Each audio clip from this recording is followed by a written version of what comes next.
You wake up scrolling through Instagram, seeing friends thriving while you're stuck in job rejections, thinking, why does life hit the good ones hardest? Imagine this. You're fresh out of college, pouring your heart into a dream. You skip parties, support your family, volunteer on weekends, doing everything right. Then suddenly your best friend betrays you, your relationship crumbles, and that dream job rejects you for the third time. It's that gut-wrenching question, why do good people suffer? Krishna doesn't just explain suffering, but he hands you the tools to transform it. Let's walk this path together.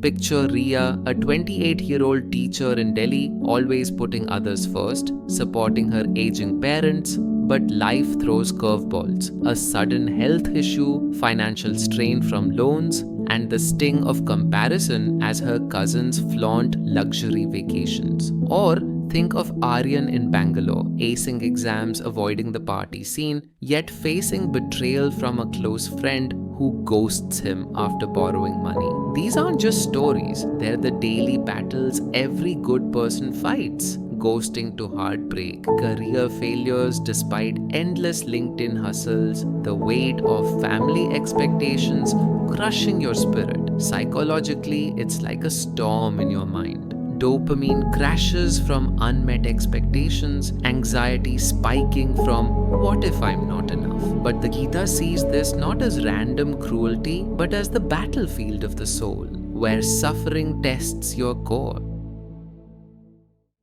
Now flip the narrative.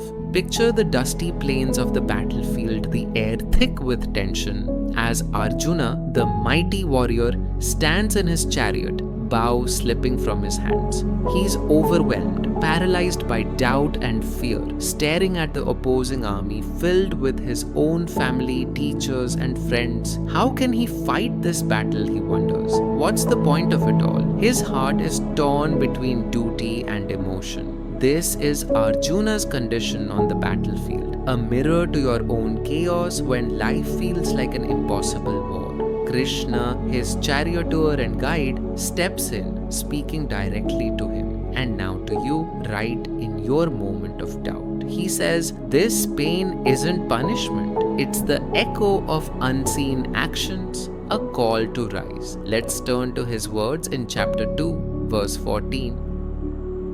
हे कुंती पुत्र, इंद्रियों के विषयों से संपर्क करने पर ही सर्दी गर्मी सुख दुख का अनुभव होता है। ये आते जाते रहते हैं और स्थायी नहीं होते। हे भारत, इन्हें बिना विचलित हुए सहन करना सीखो। O son of Kunti, the non-permanent appearance of happiness and distress and their disappearance in due course are like the appearance and disappearance of winter and summer seasons. They arise from sense perception and one must learn to tolerate them without being disturbed.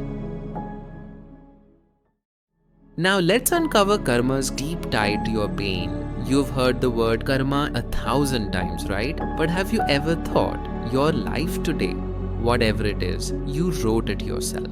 Every relationship rising or breaking, every opportunity coming or slipping away, every time you say, why does this happen only to me? It's not because of someone else. It's the result of your own actions. But saying this is easy. Understanding it is tough because we've turned karma into some god's reward and punishment system. Like a theoretical concept only gurus get. But the truth is, your deeds aren't fantasy. They are a living formula. A science that explains what's happening in your life, why it's happening, and how you can change it. There are 3 types of actions and their results.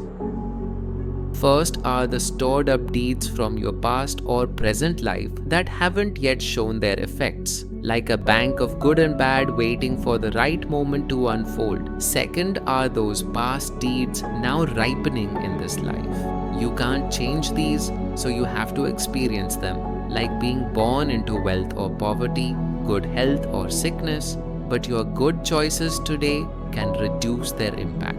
Third and most important are the actions you're doing right now, which directly shape your future. These are fully in your control. Act with kindness and honesty, and life will reward you accordingly. but act with selfishness or harm, and struggles will surely follow. In the chapter 4, verse 17, he says, one has to understand what is duty, what is forbidden duty, and what is inaction. The intricacies of action are very hard to understand. Krishna's explaining here.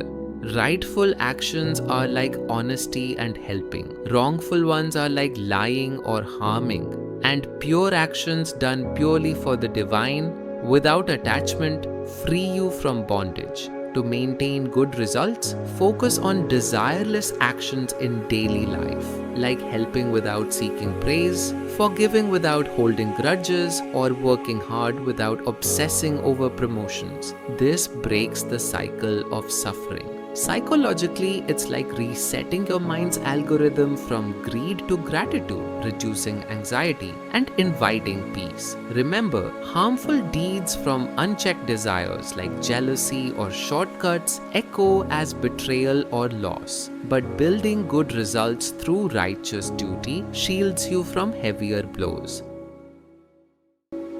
Krishna also reveals suffering's hidden purpose, purification, like a river carving through rock to reveal hidden gems. Imagine your soul as raw diamond buried in the rough. Suffering is the chisel.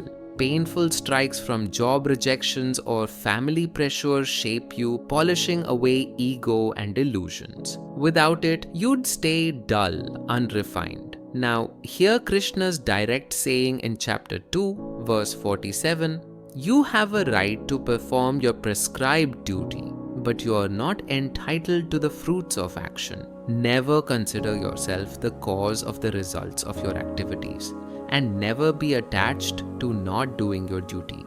Krishna says, act with full heart, apply for that endeavor, love without fear, but release the outcome. That promotion, it's not yours to control, it's karma's dance. Psychologically, this is detachment therapy, breaking the cycle of expectation that fuels suffering. Suffering isn't isolation, it's a bridge to divine connection. For the ultimate reframe, Krishna invites you in chapter 18, verse 66, abandon all varieties of dharma and just surrender unto me. I shall deliver you from all sinful reactions. Do not fear. Let go of trying to fix it all alone. Surrender to me and I'll lift you from this ocean of pain. It's radical acceptance, handing over the uncontrollable to a higher wisdom. Not temporary stay strong motivation, but Krishna's word. As we close, reframe this. Your sufferings are Krishna's compassionate chisel, sculpting you into a masterpiece of strength and devotion. Tonight, sit quietly, invoke him. Krishna, I surrender my pains to you. Guide me through. Let this be your turning point.